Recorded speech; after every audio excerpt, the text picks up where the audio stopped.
Tennis practice was over and I was going home.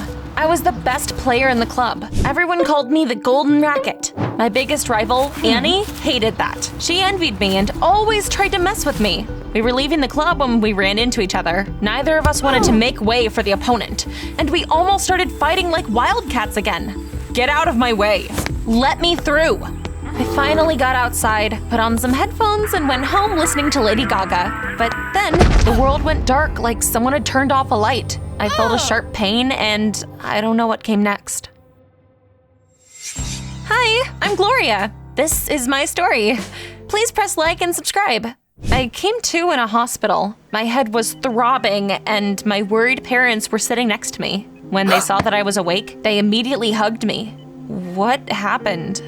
Mom and Dad exchanged worried glances. It turned out that I had fainted on the way home. Passers-by called an ambulance, and I was brought to the hospital. The doctors found out there was some sort of neoplasm in my head that made me lose consciousness. Wow, what a bombshell. I hadn't even known there was something wrong with my head. The surgery was successful, though. Once your hair grows back, you'll forget about it all like a bad dream. I asked them for a mirror, and my eyes bugged out. They had shaved off part of my hair for the surgery, and now there was a huge and ugly scar in its place. This is a nightmare! My beautiful hair, it's gone! What matters is you're healthy now. My parents often visited me in the hospital and brought me snacks to cheer me up. My boyfriend Caleb also called me every day and told me everything interesting that was happening at school. Everyone really misses you, so get better soon. And one day, Annie showed up too. Can you imagine?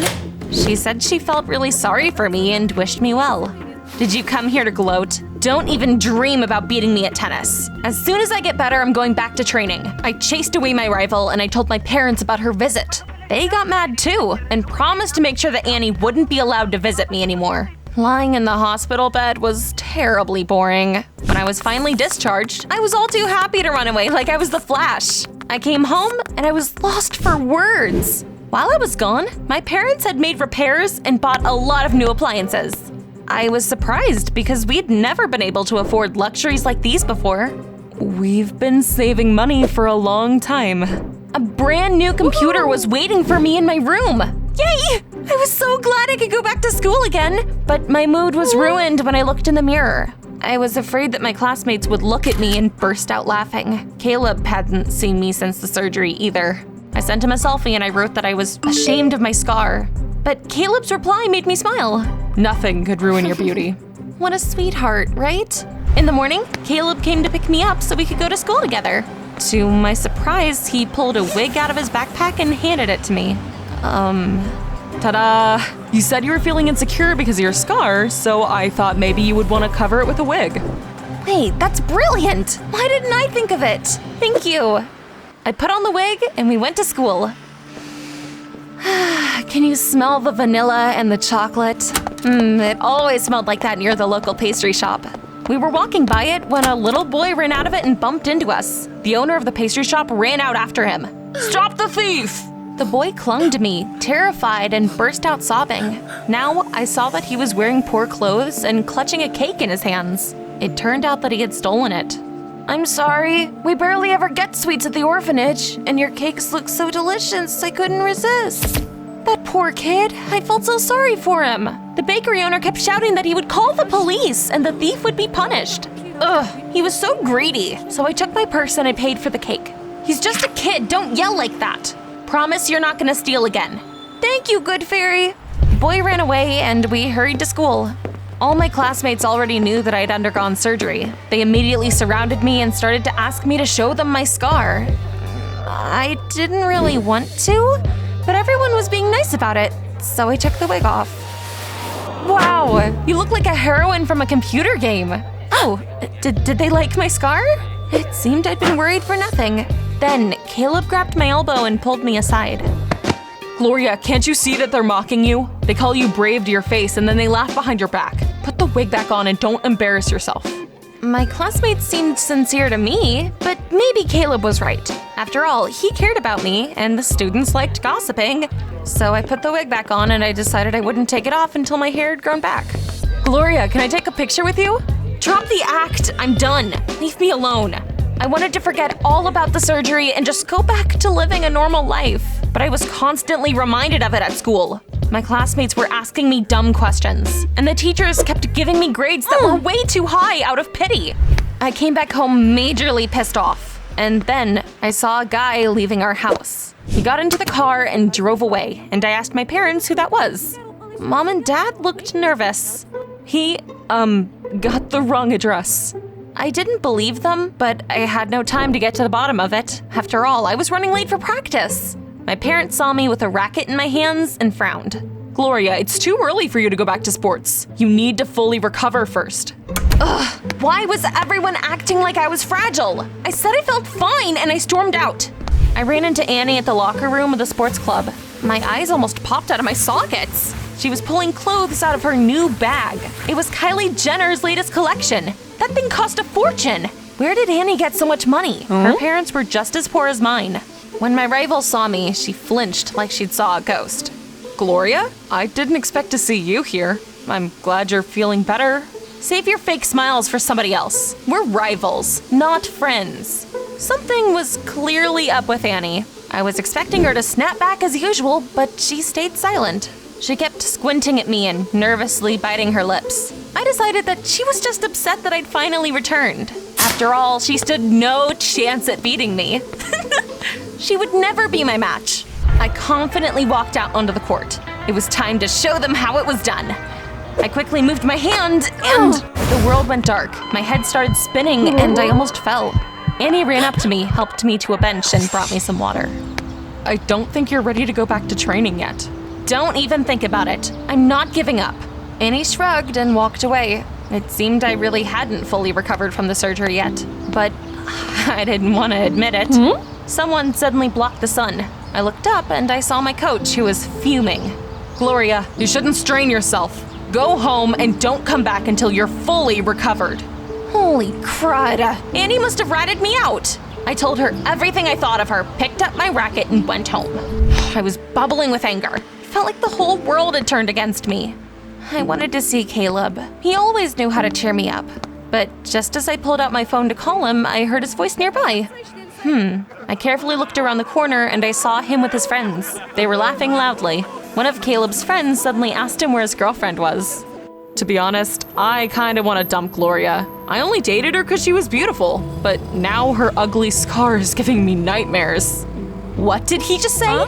I couldn't believe it. I wanted to start crying like a baby. But then I decided I wouldn't give him the satisfaction. I came around from the corner and I threw my wig at Caleb.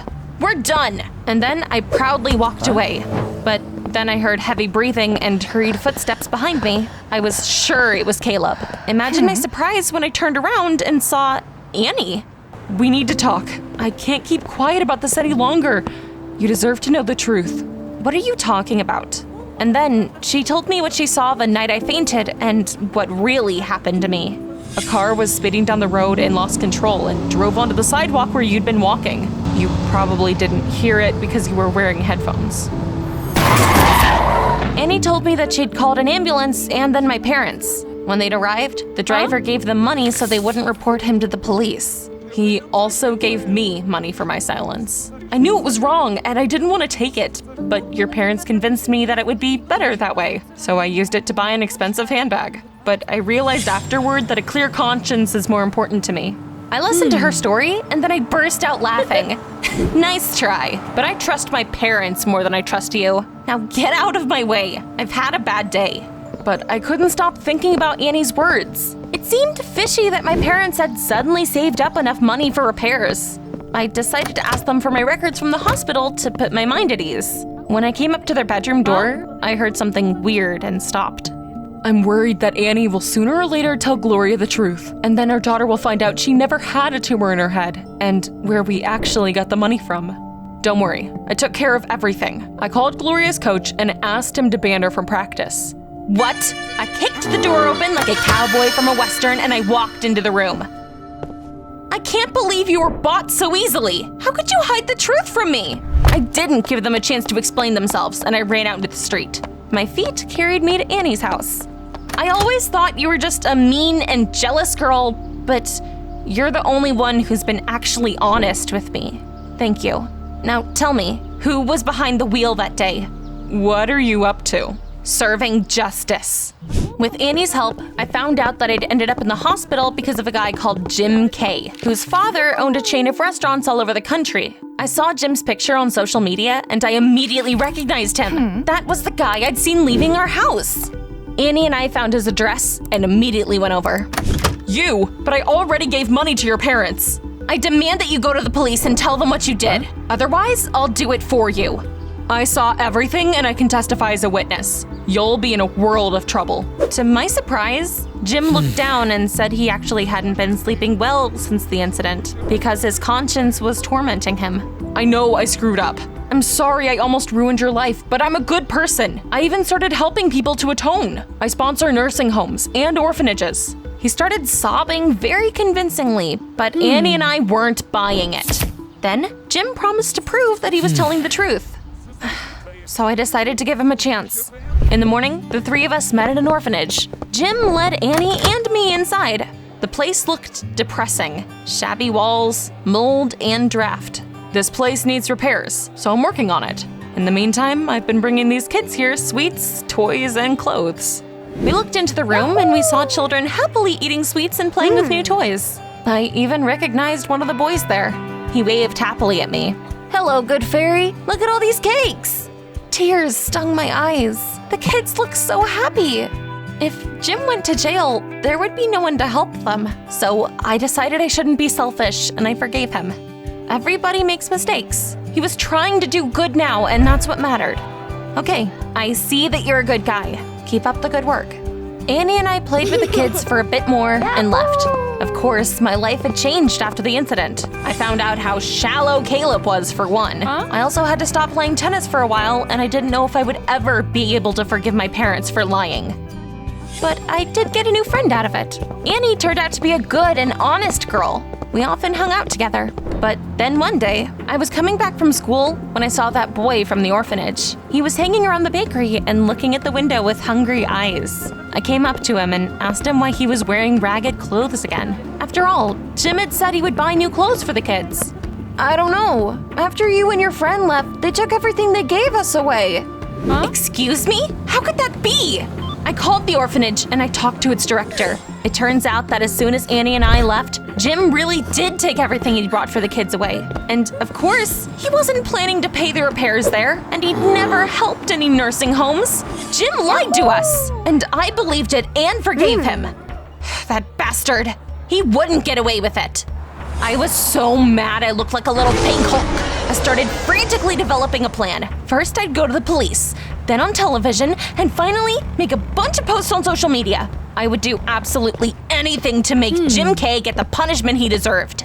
I ran home and I started rummaging through my parents' things to find my records from the hospital. The police wouldn't believe me without them. But then, my mom and my dad suddenly came in. Sweetie, please listen to us. I don't want to hear it. We know you're disappointed in us, but we took the money for your sake. We didn't tell you the truth because we knew how you'd react. Jim K is very rich, and he would have hired the best lawyers out there and won the trial. At least we got enough money to buy you a new computer and pay for your college. I tried to ignore them, but then Annie called me. You won't guess what just happened. It turned out that she had just found out that Jim K had violated traffic rules again and crashed into a candy store window. When the police arrived, they found out he didn't even have a driver's license.